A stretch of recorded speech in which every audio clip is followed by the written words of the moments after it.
sou o Alfa e Ômega, diz o Senhor Deus, aquele que era e que há de vir, o Todo-Poderoso. Nós estamos no texto dentro do Evangelho segundo João, no capítulo 16, um dos trechos que a gente pode considerar assim prediletos, nos quais Jesus fala acerca da obra do Espírito Santo, né? Então, João 16, de 8 a 15, ele vai falar acerca de, repita aí, obra do Consolador. O Consolador é o Espírito Santo de Deus. Só que eu vou sempre estar lembrando a vocês o seguinte, porque foi muito minimizado,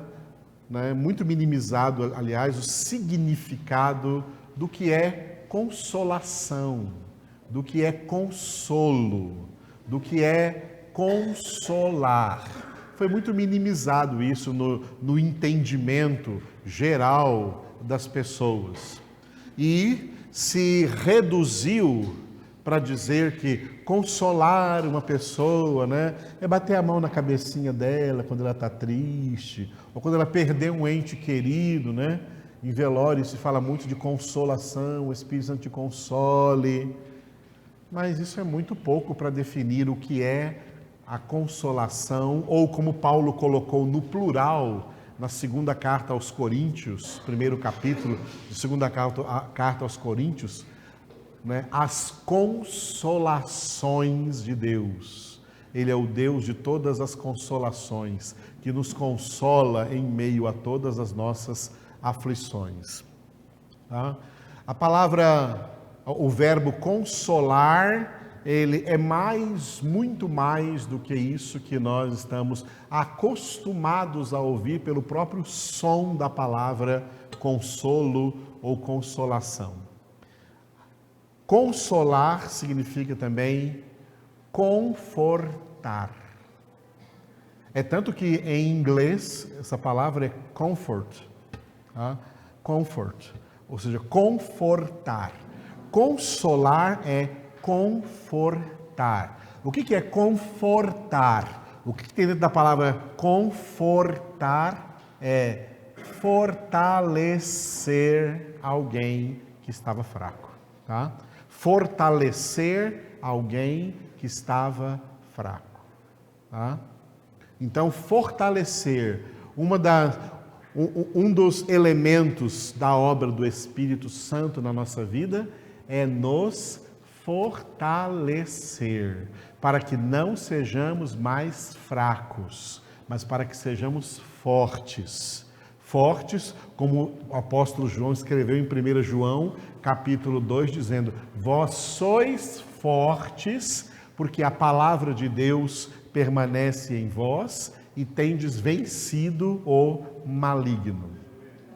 O que Deus já providenciou para nós em Cristo Jesus é o suficiente para que nós nunca mais tenhamos que dar a Deus nenhuma desculpa de fraqueza. Oh, Senhor, eu caí porque eu fui fraco. Eu caí porque eu estava fraco. Aconteceu isso porque eu estava fraco. Estava fraco por quê?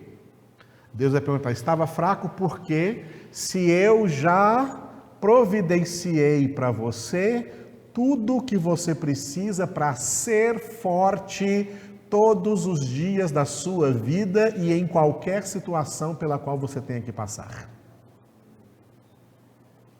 Compreende isso, irmão?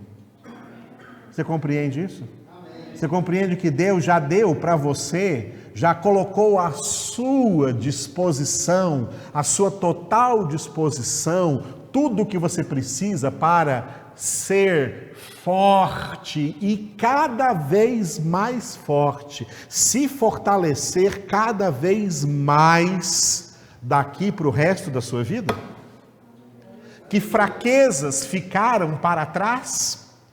Por isso, quando Paulo fala, quando nós não éramos convertidos, ele diz em Romanos capítulo 5, ele diz, outrora, quando éramos fracos, Ele quer dizer que agora, depois de convertidos, não temos mais que direito algum de dar desculpas de fraqueza, porque uma vez que conhecemos Jesus, uma vez que temos Jesus vivendo em nós, uma vez que temos o Espírito Santo em nossa vida, nós temos todo o fortalecimento que precisamos diariamente.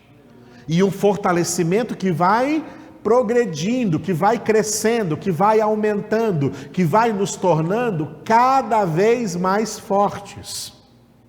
Porque Deus nos dá força para vencermos o que temos hoje em nossas circunstâncias. Mas no futuro poderão vir para as nossas circunstâncias coisas mais fortes, tá? Coisas maiores, que precisaremos ter mais força, mais maturidade para enfrentá-las. E teremos que enfrentá-las a partir desse crescimento. Deus espera ver na nossa vida um crescimento aí neste fortalecimento. Que sejamos cada dia mais fortes e cada dia menos fracos. Bem claro, amados? Deus quer nos fortalecer? Você está convicto de que Deus quer te fortalecer? Diga isso, Deus quer me fortalecer. Diz a pessoa do seu lado, assim, como se não estivesse lendo uma cartilha, diz para assim, Deus quer te fortalecer.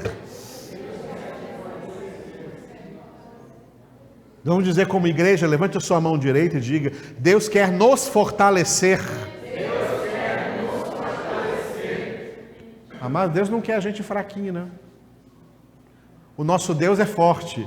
Ele é o Deus forte, tá? Ele é o Deus forte. E Ele quer criar filhos fortes para vencer todas as coisas, aptos a vencer todas as coisas, hábeis para vencer todas as coisas, capacitados a vencer todas as coisas que venham pela frente, que você tenha que enfrentar na sua vida para a glória de Deus. Aleluia. Todo mundo acha bonito lembrar, tem até filme do Davi com o Golias, né? E os nossos Golias, que muitas vezes estamos fugindo deles, ou a nossa oração se torna mais uma expressão de medo, ou Senhor, tira aquele Golias da minha frente. Quando Deus queria ver você enfrentar o Golias com a sabedoria que Ele te deu, com o conhecimento que Ele te deu, com o fortalecimento que Ele te deu. Muitos Golias Deus não vai tirar da nossa frente. Muitos Golias somos nós que temos que enfrentá-los em nome do Senhor. Ou seja, com a força que o Senhor nos dá. Portanto, o Consolador é o nosso fortalecedor. O Espírito Santo nos fortalece, tá? Nos fortalece. Consolar é fortalecer. Outra coisa que também é consolar, tá? E que as pessoas não entendem que isso é um consolo. Consolar é ensinar. Aqui nós temos muito consolo. Aqui nós temos muita consolação. Consolar é ensinar. Porque quando você ensina alguém, você tira essa pessoa de dificuldades por aquilo que ela aprende. Ela aprende a se livrar dessas dificuldades. Ela aprende a lidar com as dificuldades. Ela aprende a lidar com os problemas. Ela aprende a lidar com a vida, porque agora ela está aprendendo, ela está sendo ensinada. O Espírito Santo, tá? É o mestre de nossas almas,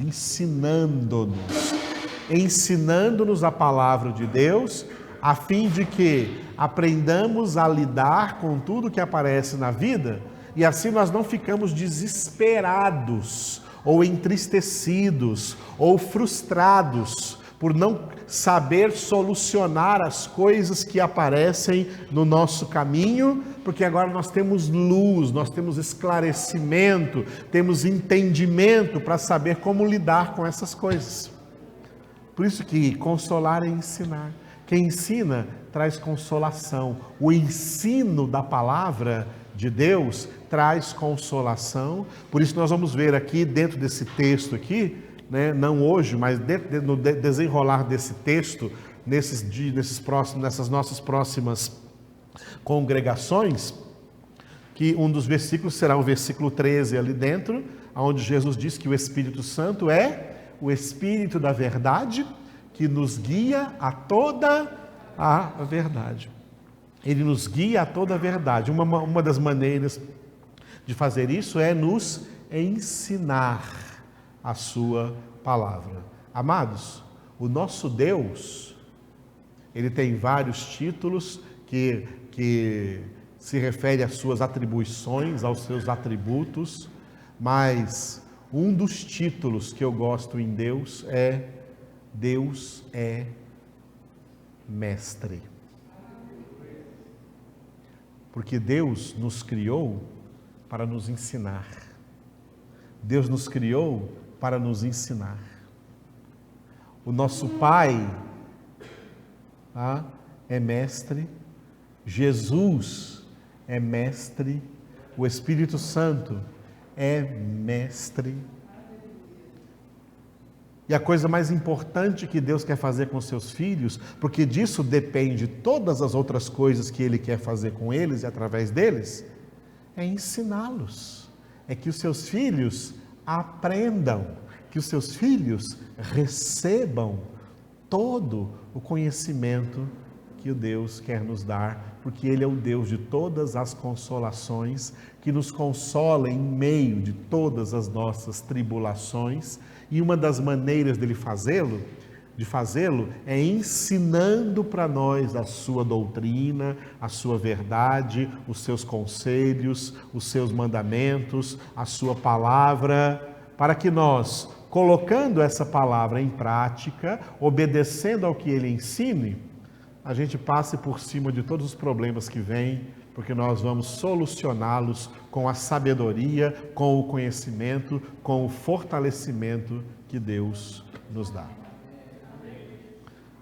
Deu para ampliar aí na sua cabeça o significado de consolação? Tá? Consolação não é só passar a mãozinha na sua cabeça e deixar você continua na ignorância e fraco. Não adianta não, esse consolo. Esse tipo de consolo que mantém a pessoa na ignorância e na fraqueza não é consolo, não consola de nada. Consolo é dar para a pessoa condição dela enfrentar tudo que ela está passando de cabeça erguida e ser, em meio a tudo isso, mais que vencedores em nome do Senhor. Aí isso é consolo. Aleluia? Aí isso é consolo. Deus nos consola. Ele é o Deus de todas as consolações. Muito bem, então dentro aqui da obra do Consolador, vamos ver alguns detalhes muito importantes, por isso a reunião de hoje, a de sábado, de domingo, de quarta-feira que vem e mais, porque nós vamos nos demorar nesses versículos aqui de 8 a 15, tomando um versículo aí para cada congregação, porque eles têm uma grande profundidade e necessidade de que a gente entenda tudo o que o Senhor falou aí nesse texto acerca da obra do Consolador, da obra do Espírito Santo. Dos versículos de 8 a 15, esse texto está dividido assim, né? Então lá em cima, João 16, de 8 a 15, repita, a obra do Consolador. Resumindo a obra, está escrito lá em cima, ó, guiar a toda a verdade. Amém? Esse texto de 8 a 15 divide em dois tópicos principais. Jesus dividiu em dois tópicos principais a obra do Consolador. O primeiro tópico vai do versículo 8 ao versículo 11. E o título é, repita aí, triplo convencimento. Porque o Espírito Santo vai convencer o homem do pecado, justiça e juízo. Tá? Vamos ver cada uma dessas coisas e o que isso significa. Aí nós vamos ter 3 reuniões, pecado, justiça e juízo. E quando terminar o 11, então vem do versículo 12 ao 15, o segundo tópico que Jesus vai tocar é, repita aí, plena revelação. ou seja, o Espírito Santo tem o ministério de revelar toda a verdade. Então, plena revelação. Hoje nós vamos começar pelo primeiro tópico ali, o triplo convencimento, do versículo 8 ao versículo 11. Repita, triplo convencimento. Esse texto de 8 a 11, ele está dividido da seguinte maneira, né? O triplo convencimento foi lá para cima, pecado, justiça, juízo. Ele tem uma introdução, esse tópico será introduzido pelo versículo 8, que é no qual nós vamos ficar hoje. O versículo 8, diga, convencerá o mundo. Esse convencimento, ele tem 3 características. Ele é prévio, atual e tardio. Nós vamos ver por quê. E depois o desenvolvimento do versículo 9 a 11, nós vamos pegar esse desenvolvimento aí no sábado. Repita aí, elementos do convencimento. O primeiro elemento é o pecado, o segundo elemento é a justiça e o terceiro elemento é o juízo. Então, sábado nós vamos ver como o Espírito Santo convence do pecado, domingo como ele convence da justiça e quarta-feira que vem como ele convence do juízo. Ok? Porque tem muita coisa a falar acerca de cada um destes elementos aqui para nós entendermos essa obra do Espírito Santo de Deus na nossa vida. Hoje nós vamos ficar apenas com o versículo 8, cujo título é, repita, convencerá o mundo. Aí está o versículo então. Jesus disse, quando ele vier, convencerá o mundo do pecado, da justiça e do juízo. Repita. Quando ele vier, convencerá o mundo do pecado, da justiça e do juízo. Mulheres. Quando ele vier, convencerá o mundo do pecado, da justiça e do juízo. Homens. Quando ele vier, convencerá o mundo do pecado, da justiça e do juízo. Todos a última vez. Quando ele vier, convencerá o mundo do pecado, da justiça e do juízo. Muito bem. O versículo já apresenta os 3 elementos do convencimento. Vai convencer o Espírito Santo, a obra do Espírito Santo é convencer o mundo. Primeiro elemento, do pecado. Segundo elemento, da justiça. E terceiro elemento, do juízo. Esses 3 elementos nós vamos ver em sequência a partir de sábado. Sábado, domingo e quarta-feira. Hoje eu quero que nós entendamos claramente o que significa este convencimento. O que significa este verbo convencer que eu grifei ali? Convencerá. Primeiro, Jesus diz, quando ele está grifado, porque esse ele se refere ao Espírito Santo. Quando ele vier, quando o Espírito Santo vier, convencerá o mundo. É claro que quando Jesus falou isso, foi ainda antes da sua morte, antes da sua ressurreição, portanto, antes da sua glorificação no céu e, portanto, antes da vinda definitiva do Espírito Santo. Tá? Que aconteceu, e nós vimos o cumprimento dessa profecia no livro dos Atos dos Apóstolos, capítulo 2, que nós conhecemos como o Pentecostes. No dia de Pentecostes, né? Então, o Espírito Santo veio e a igreja nasceu com um número de 120 pessoas que estavam reunidas há 10 dias. E diz em Atos 2:4 que todos eles ficaram cheios do Espírito Santo. Assim nasceu a igreja. A igreja nasceu na plenitude do Espírito Santo para ser a comunidade de homens e mulheres convertidos, homens e mulheres cheios do Espírito Santo. Glória a Deus. Alguém que se diz crente e não é cheio do Espírito Santo é falso crente. O verdadeiro crente é aquele que é cheio do Espírito Santo, vive cheio do Espírito Santo todos os dias da sua vida.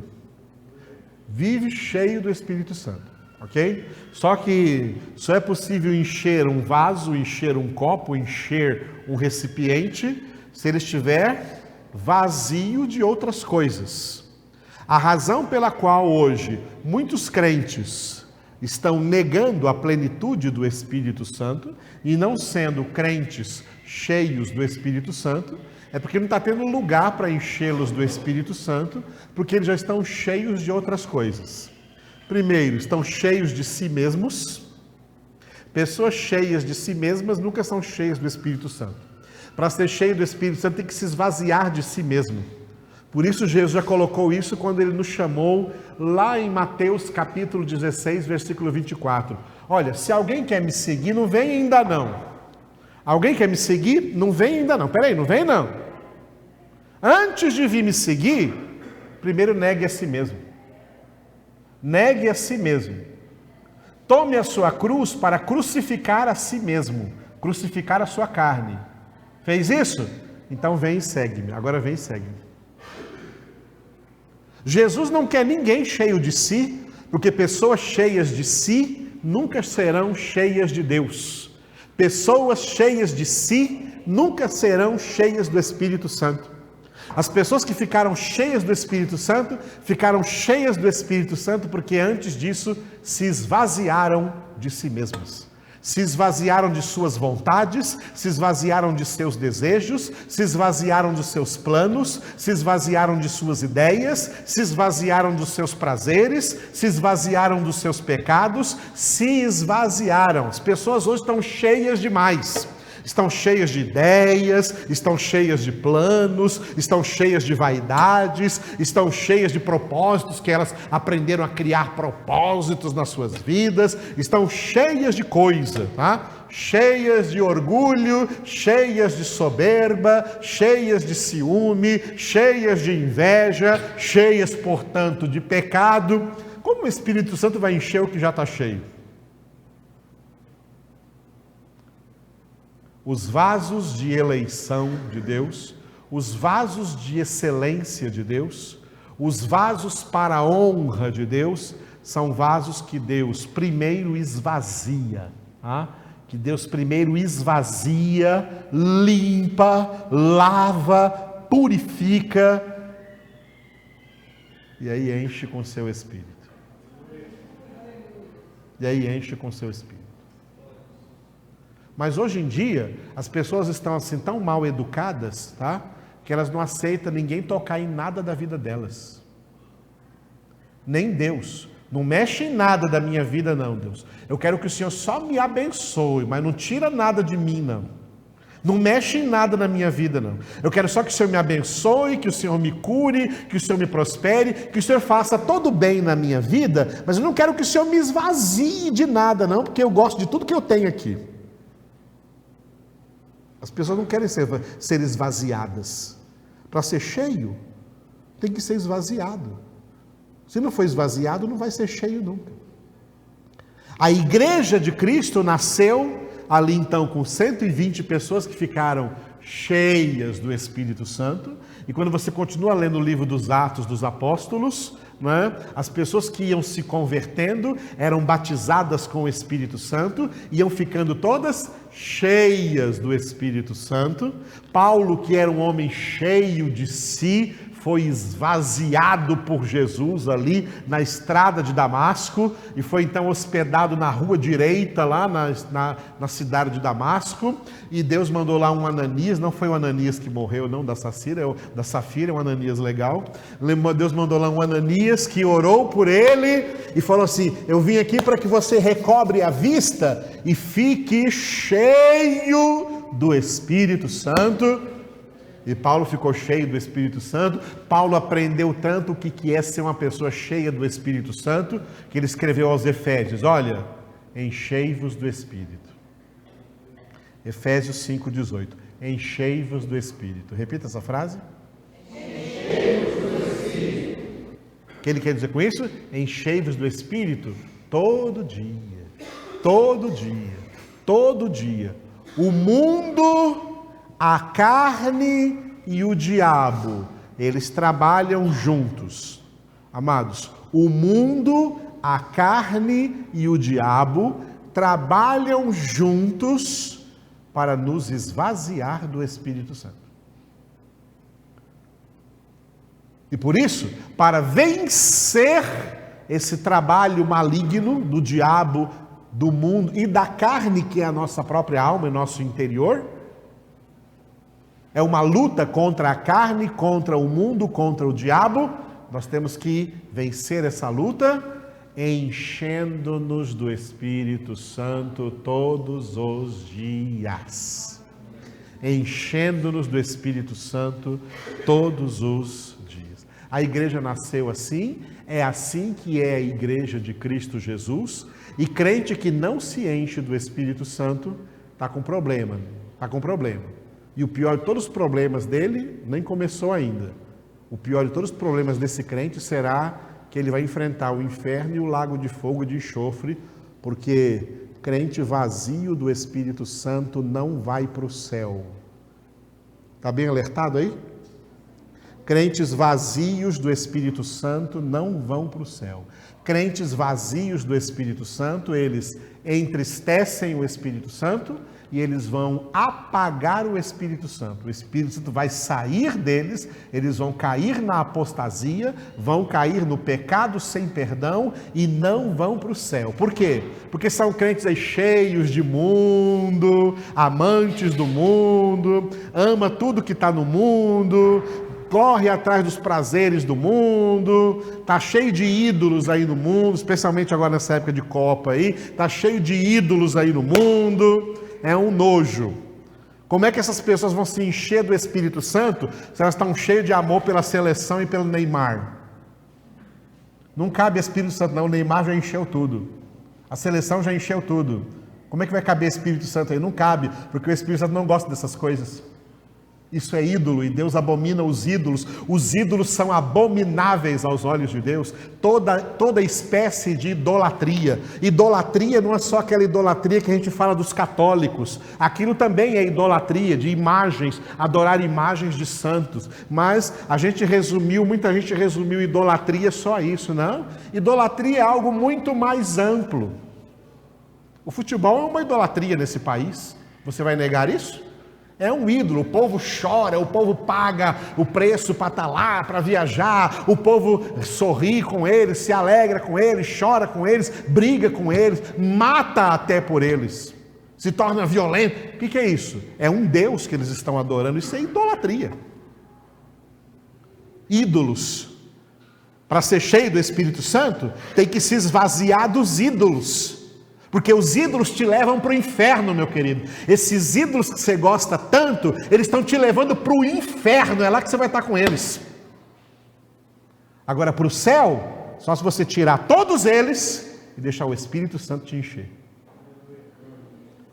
O céu é para pessoas que na terra foram cheias do Espírito Santo.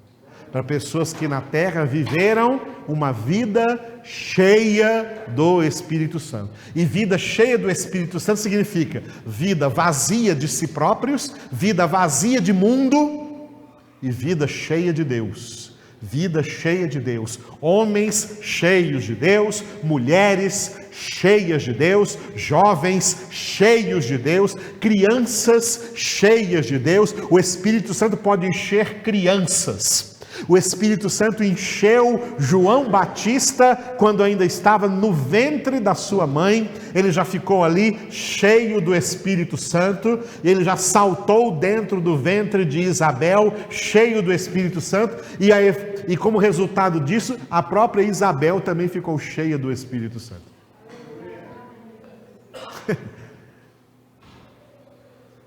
O Espírito Santo continua aqui, amados. O Espírito Santo não está mais nessa de quando ele vier, não. Ele já veio. O Espírito Santo já veio e tem toda a possibilidade de nos encher todos os dias. Se você não se encher, você está pecando. Enchei-vos do Espírito de Deus.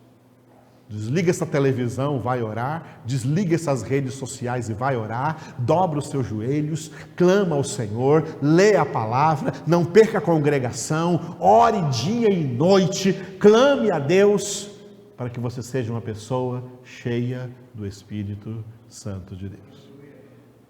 Aleluia. O Espírito Santo já veio. Jesus disse que quando ele viesse, ele iria convencer o mundo. Do que ele vai convencer? Do pecado, da justiça e do juízo. Vamos ver sábado, domingo e quarta. Mas convencer o mundo. O mundo aqui, a palavra mundo ali, se refere a todos os homens, se refere a toda a humanidade. Porque quando a gente lê a palavra mundo na Bíblia, tem 3 significados.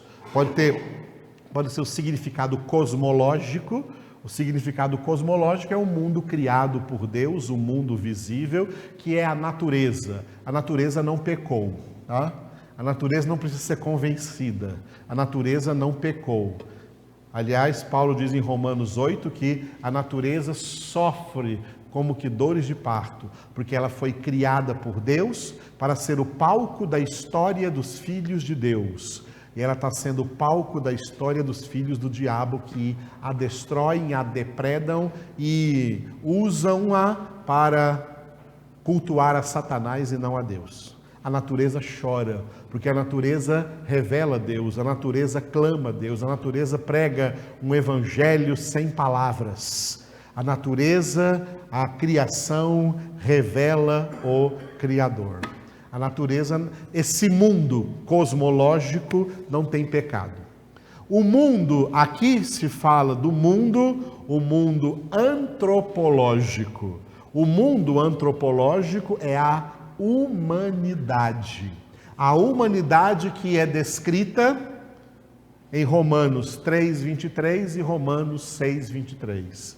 Todos pecaram e o salário do pecado é a morte. A humanidade pecou. A humanidade é pecadora. A humanidade está no pecado e não enxerga isso.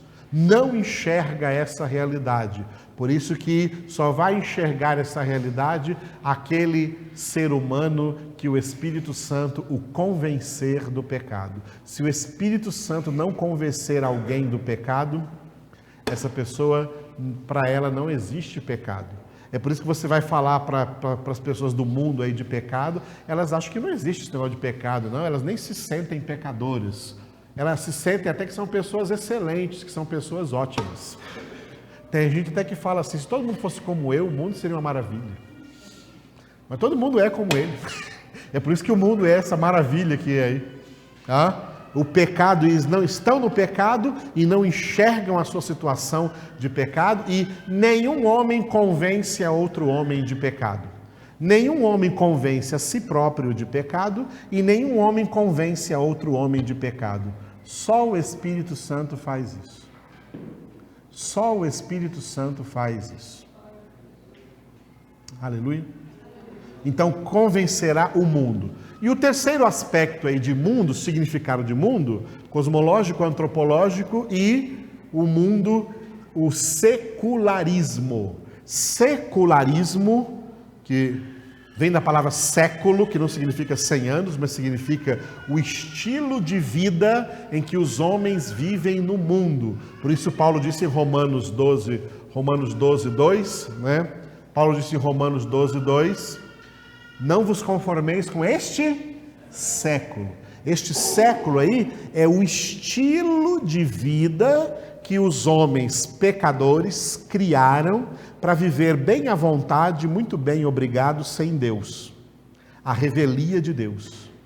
Que Jesus disse que era assim, que os homens viviam então, né? Casando-se, dando-se em casamento, comprando e vendendo, ou seja, vivendo uma vida normal na terra, simplesmente como se Deus não existisse. Que Deus que nada, ninguém precisa disso não. A gente está aqui na terra, tudo bem. Então vive na terra como se Deus não existisse. Essa vida do homem na terra como se Deus não existisse, criou um estilo de vida, tá? Um estilo de vida aí, onde os homens correm atrás dos seus prazeres, dos seus ídolos, eles escolhem o que eles quiserem, porque o mundo é um shopping center, o mundo é um shopping center cujo gerente é Satanás. E ele oferece de tudo aí para você se distrair, para você se entreter, para você se alegrar, para você ter muitos prazeres, viver muito bem, obrigado nessa vida, sem nem lembrar de Deus, sem nem precisar de Deus. Nada, absolutamente nada de Deus. Se você prestar atenção, os shopping centers, eles são lugares criados aonde você vai e não vê praticamente nada de Deus. Eu já vi alguns shoppings que tinham uma capela ecumênica, que podia entrar católico lá para orar, que podia entrar um crente para orar, mas também podia entrar espírita para capela ecumênica. Quer dizer, eu já vi isso lá em São Paulo, nunca mais vi isso em shopping nenhum. O que você pode achar de Deus num shopping? Entra numa livraria, como por exemplo, você vai no Flamboyant, lá na Saraiva, tem uma seção lá que vende algumas bíblias. Mas é uma seçãozinha lá bem pequenininha, quase ninguém compra, as bíblias ficam lá e ninguém compra. O que mais vende lá é livro espírita e livro não sei de quê. O mundo é um shopping center. O gerente é o diabo, o príncipe desse mundo, para distrair as pessoas de Deus, tá? Tem muita coisa, tem muita pluralidade para distrair as pessoas de Deus. Isso é o secularismo, tá? Isso é o secularismo e o que Paulo disse, não vos conformeis com este século. Então são os três significados bíblicos da palavra mundo: o mundo cosmológico, o mundo antropológico e o mundo secular. Aqui está falando do mundo antropológico, está falando dos homens. Quando Jesus está dizendo que quando o Espírito Santo viesse, ele iria convencer os homens do pecado, da justiça e do juízo. Convencer os homens. Só que esse convencimento, ele possui três características que eu coloquei aqui anteriormente nas divisões. Esse convencimento, ele é prévio, atual e tardio. Três características. Convencimento prévio, convencimento atual, convencimento tardio. Qual é o convencimento prévio? O convencimento prévio é o convencimento que Deus faz, que o Espírito Santo opera na vida dos que vão ser salvos. Os que vão ser salvos, os que são alcançados pela graça, eles são previamente convencidos do pecado. Por que previamente? Porque eles são convencidos do pecado antes que esse pecado os leve para a condenação. Antes que esse pecado os leve para a condenação, os verdadeiros crentes são convencidos pelo Espírito Santo desse pecado. Para quê? Para que de agora em diante eles, convencidos do pecado, convencidos da sua situação de pecado, eles então sejam convertidos e se santifiquem diante de Deus. O convencimento que o Espírito Santo opera em nós sobre o pecado é uma das fortíssimas motivações que ele nos dá para nos santificar.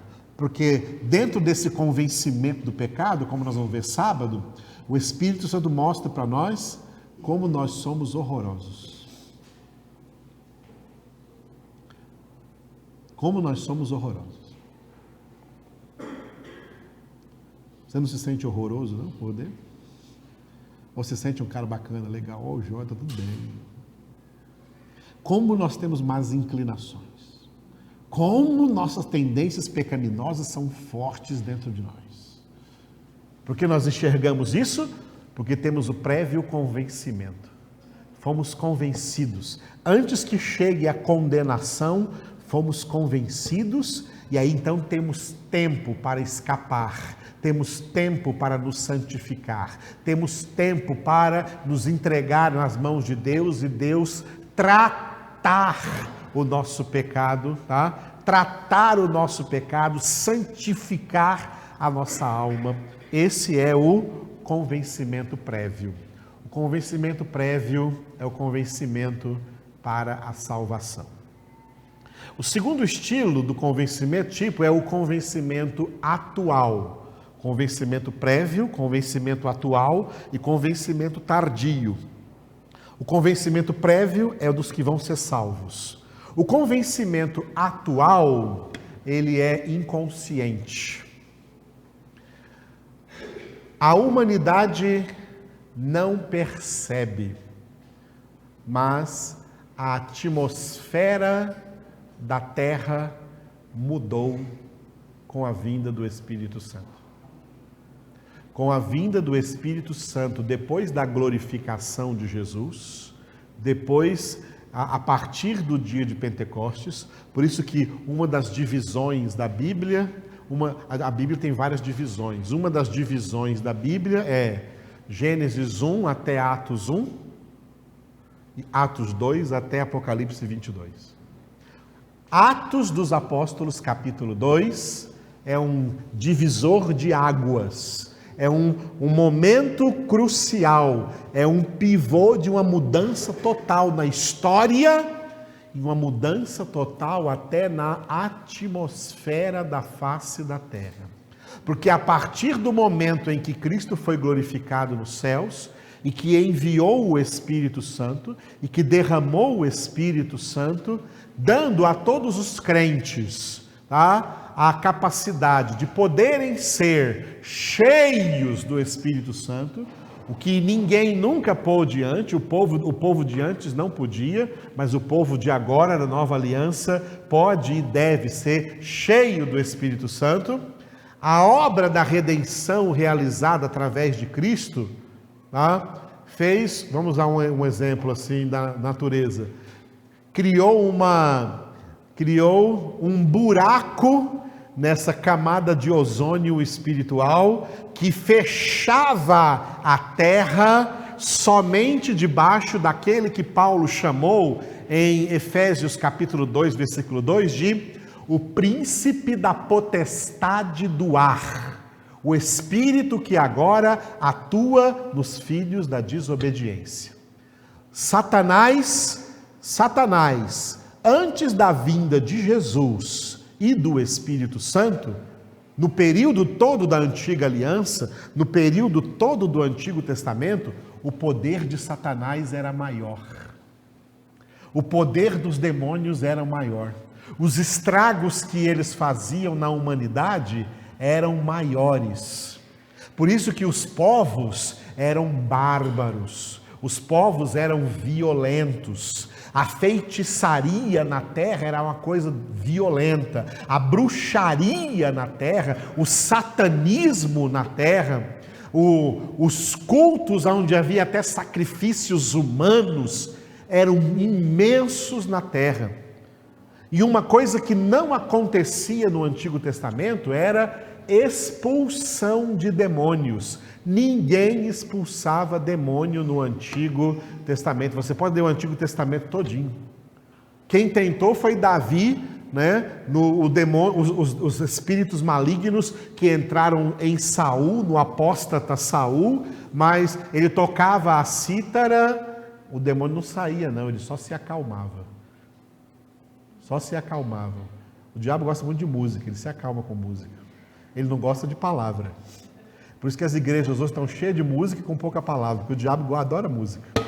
Música é com o diabo mesmo. Agora, a palavra ele odeia, porque a palavra é a espada do Espírito e destrói ele. E as igrejas hoje estão substituindo a palavra por música. Está cheio de estrelinha musical por aí. Então, a musiquinha de Davi lá só acalmava o demônio lá no Saul, não saía dele não.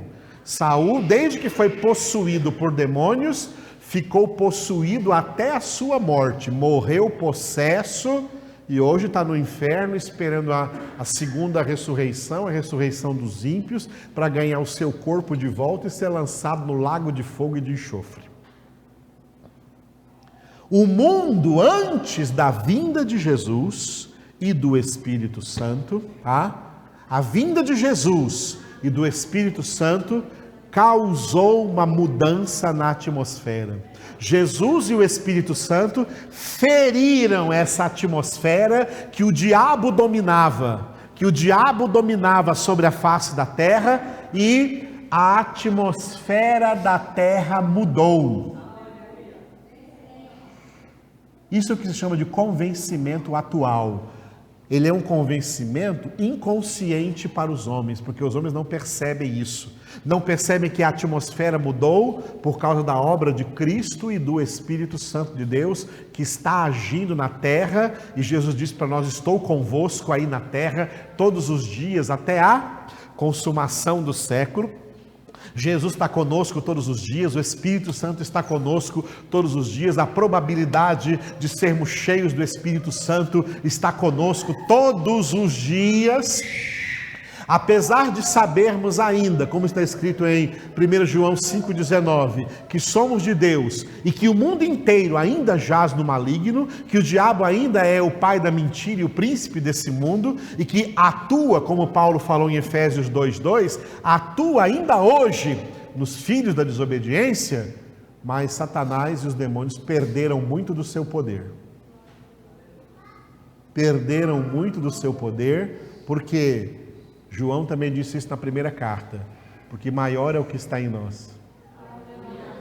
Porque maior é o que está em nós do que o que está no mundo. Há pecado no mundo, há corrupção no mundo, há multiplicação da iniquidade no mundo, mas essa própria multiplicação da iniquidade, ela esbarra numa barreira espiritual muito forte, que é a presença muito forte do Espírito de Deus aqui na terra, enchendo a terra, rodeando toda a atmosfera da terra e minando as forças malignas de Satanás. Há muita atrocidade no mundo hoje, mas não como era antes da obra de Jesus e da vinda do Espírito Santo. Com a vinda de Jesus, os demônios começaram a ser expulsos.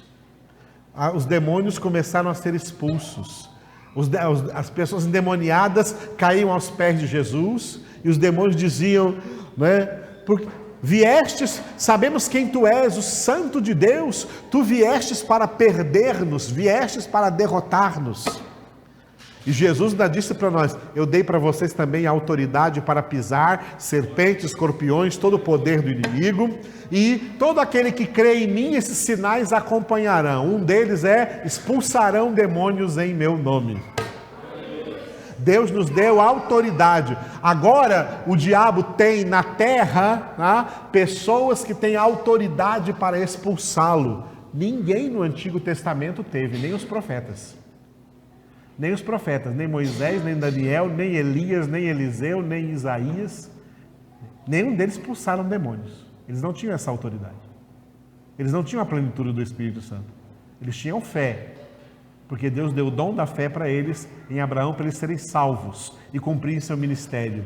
Mas Deus, como diz na carta aos Hebreus, reservou coisas melhores e maiores para nós. Hoje, nós somos maiores que os profetas. Cada crente é maior do que qualquer profeta. Cada crente é maior que Moisés, é maior que Elias, é maior que Eliseu, é maior que Abraão, é maior que Davi, porque eles não tiveram acesso à plenitude do Espírito Santo.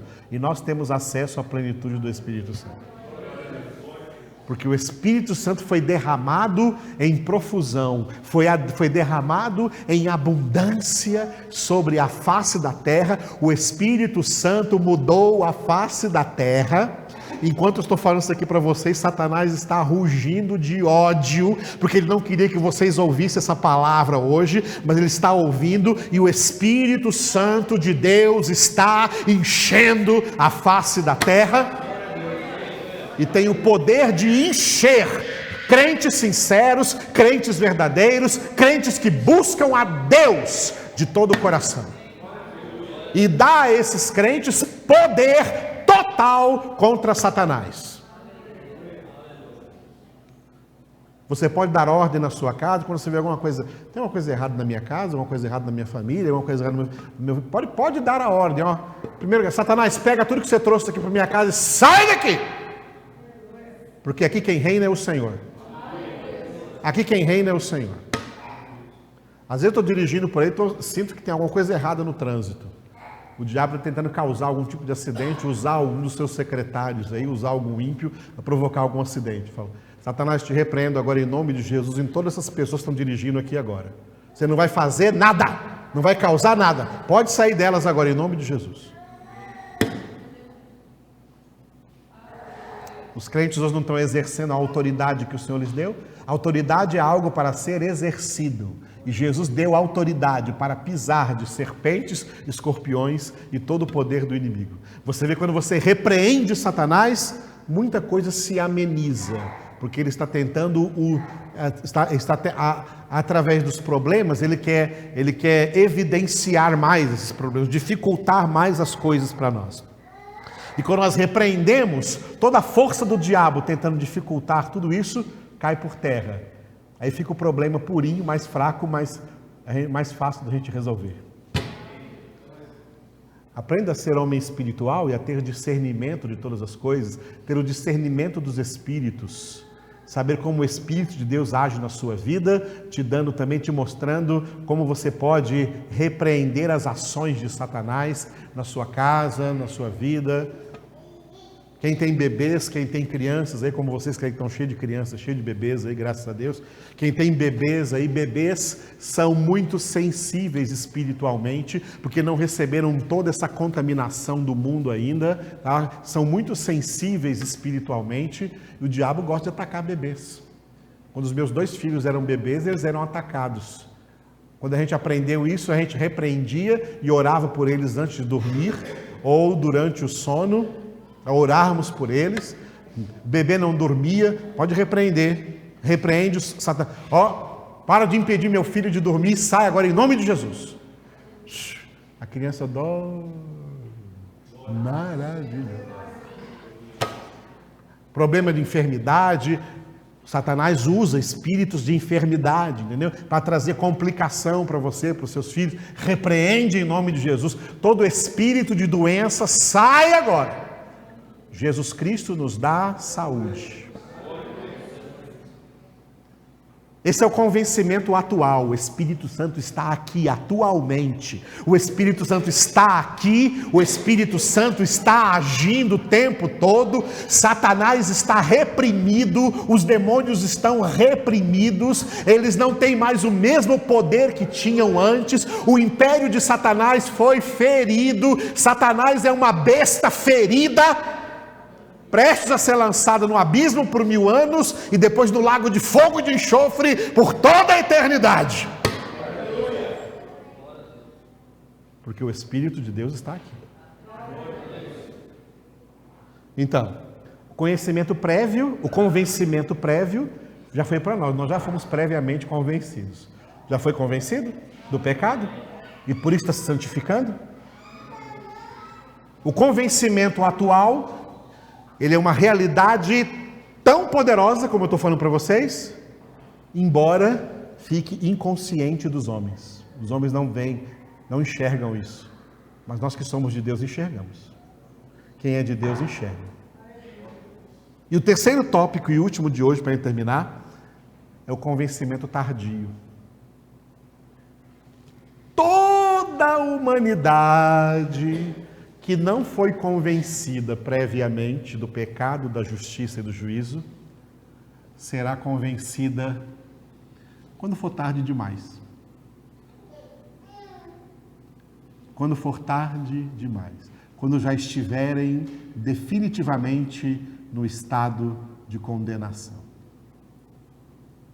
Eu estava lá na terra e não percebi que eu estava em pecado. E agora estou no estado de condenação e tenho certeza que eu estou aqui por causa do meu pecado. Paulo falou sobre esse convencimento tardio, que vai provocar uma confissão tardia. Quando ele disse acerca de Jesus, em Filipenses capítulo 2, que todo joelho se dobrará no céu, na terra, e debaixo da terra significa no inferno. Debaixo da terra significa no lugar de condenação. Todo joelho se dobrará no céu, aleluia, né? Aleluia, porque os salvos que estão no céu. Todo joelho se dobrará na terra, aleluia, os salvos que estão se convertendo, sendo convertidos na terra. Mas todo joelho também se dobrará no inferno, no lugar de condenação, quando as pessoas tardiamente tiverem sido convencidas do seu pecado, mas não pode mais fazer nada a respeito, também confessarão que Jesus Cristo é o Senhor para a glória de Deus Pai. Só que é uma confissão sem salvação. É uma confissão já dentro do estado de condenação, porque isso é o convencimento tardio. Então o Espírito Santo convence o mundo, tá? Convence o mundo. Os 3 aspectos, diga comigo: convencimento prévio, convencimento atual, convencimento tardio. Você já foi convencido previamente? Sabe que é pecador? Então se santifique. Então se santifique. Aproveite o convencimento atual, que a humanidade não percebe, mas você percebe, para ficar cheio do Espírito Santo nessa vida. E essa humanidade que hoje não percebe a presença de Deus, não reconhece a presença do Espírito Santo, vai ser convencida tardiamente e vai dobrar também os seus joelhos e confessar que Jesus é o Senhor, embora não tenham mais acesso algum à salvação. O Espírito de Deus está agindo totalmente em nossas vidas. Não perca tempo. Ore em casa. Viu? Ore em casa. Tá? Pastor, eu não posso assistir televisão? Pode, mas assim, para cada hora de televisão que você assiste, ore 4 horas. Pode fazer isso? Calcula, cada hora de televisão que você assista, dedique 4 horas de oração, antes ou depois. Porque se você não fizer isso, o que você vai assistir lá, o diabo vai tentar te influenciar, e te esfriar, e te tirar da bênção em Cristo Jesus. Porque isso é mundo, tá?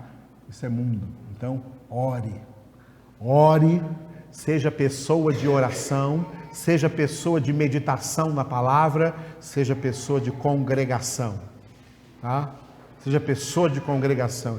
Ah, mas eu não vou aproveitar a vida? A vida é Jesus. E se não é essa vida que você quer aproveitar, então você é um ímpio. Porque quem tem Jesus não entende mais nada como vida, a não ser Jesus. Jesus é a vida.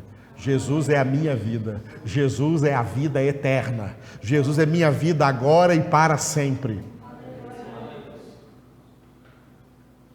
Orar, meditar na palavra todos os dias, não faltar congregação, é tempo de nos fortalecermos cada vez mais em Cristo, porque o mundo só vai piorar a cada dia, mas o Senhor nos preserva de tudo isso, o Senhor preserva os seus eleitos de todas essas coisas malignas que vão acontecendo no mundo, porque eles, os eleitos, estão debaixo dessa obra do Consolador, que nos consola em meio a todas as tribulações. Em nome de Cristo Jesus. Eu sou o Alfa e Ômega, diz o Senhor Deus, aquele que é, que era e que há de vir, o Todo-Poderoso.